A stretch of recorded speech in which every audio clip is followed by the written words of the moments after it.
So, in my opinion, the biggest problem that is causing the climate change are cars and car pollution, car-related pollution.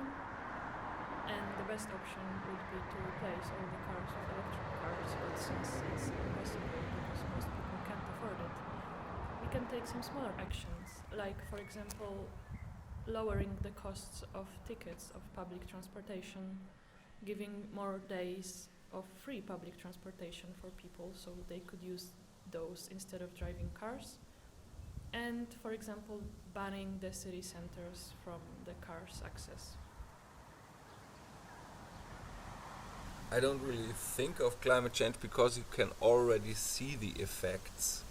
You can see people fleeing from deserts because of drought, and you can see evacuated island inhabitants because of flooded beaches, and people who live from the sea, they have to go away from their homes. So we have to change our ways. We have to buy more regional, and we have to produce everything we need regional, and on the other hand be more set with what we got already.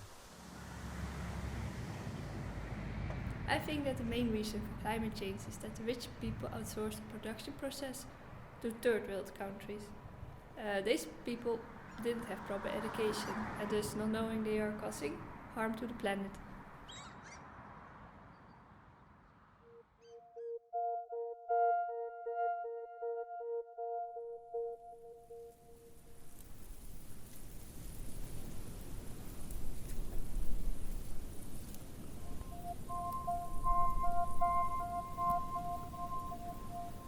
Among opinions concerning the climate change topic, one crucial area remains in the shadows.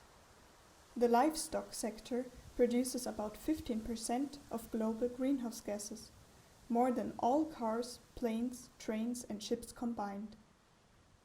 A new report from the think tank Chatham House argues that without concerted action to address overconsumption of meat, it will be near impossible to prevent global warming from passing the danger level of 2 degrees.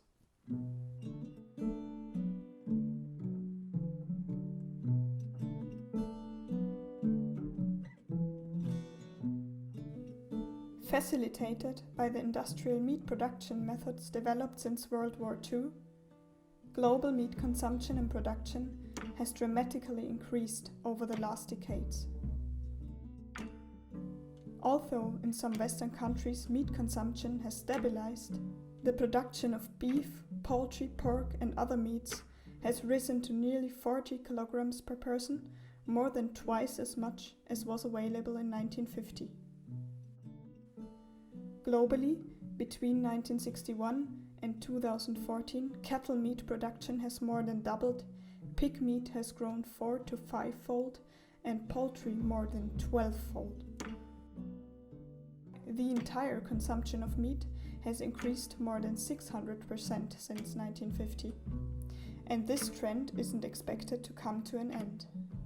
Meat consumption is on track to rise 75% by 2050.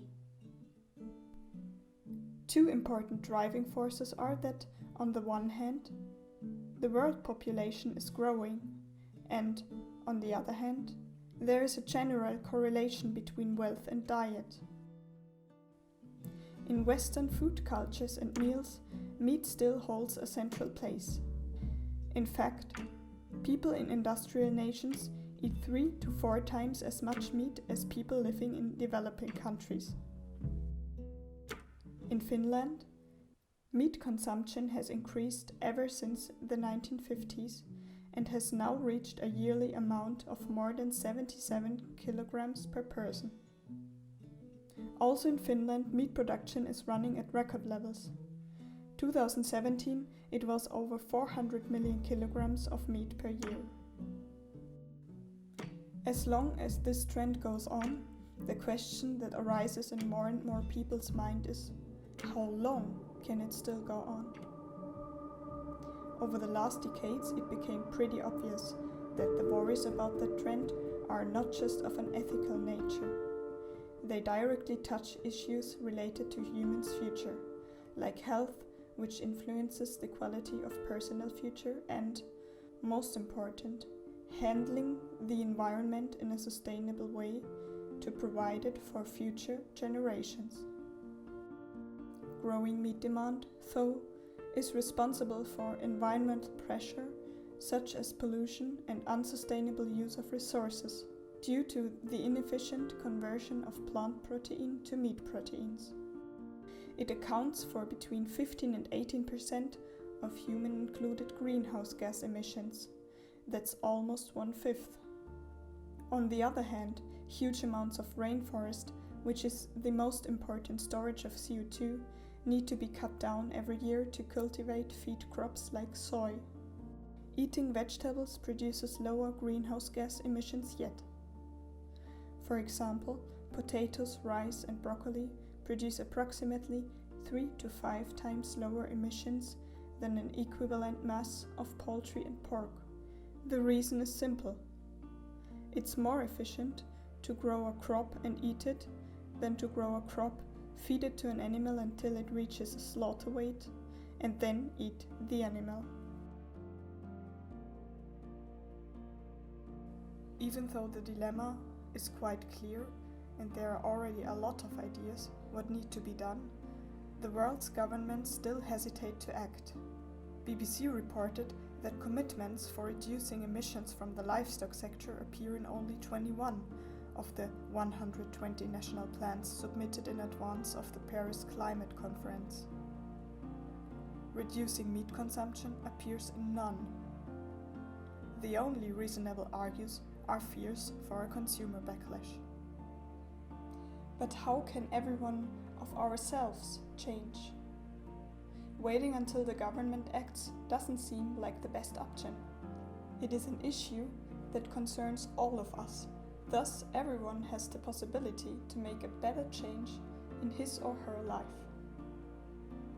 Reducing meat consumption might be achieved by a mix of education, taxes, subsidies for plant-based foods, and changes to school and workplace menus. In Turku, I have visited a special place where people already live this kind of change.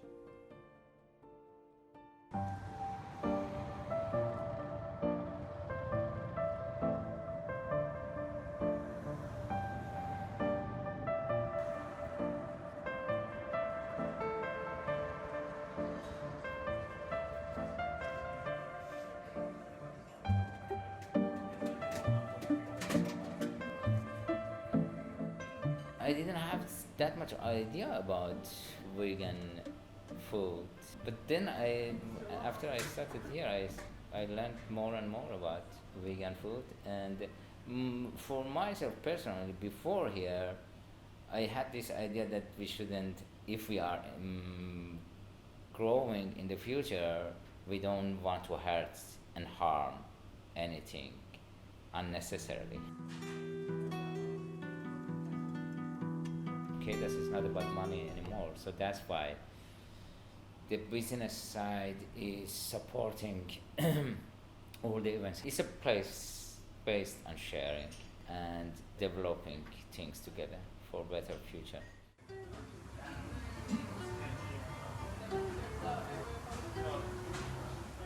The climate change protest we had in Turku, one of the interesting things was that big number of elementary students, and it is very interesting to see that these elementary students, they are aware of the situation, and these are the people that they are going to be in charge in next 20 years. And I'm not negative at all. I'm not worried at all about future. I believe just information let us see that this doesn't work, and we have to have a change in any aspect, not just meat consuming, something that evolution always have done, and that's inevitable. If we want to survive, we are going, and I think we are going to survive, and we are going to stop eating meat.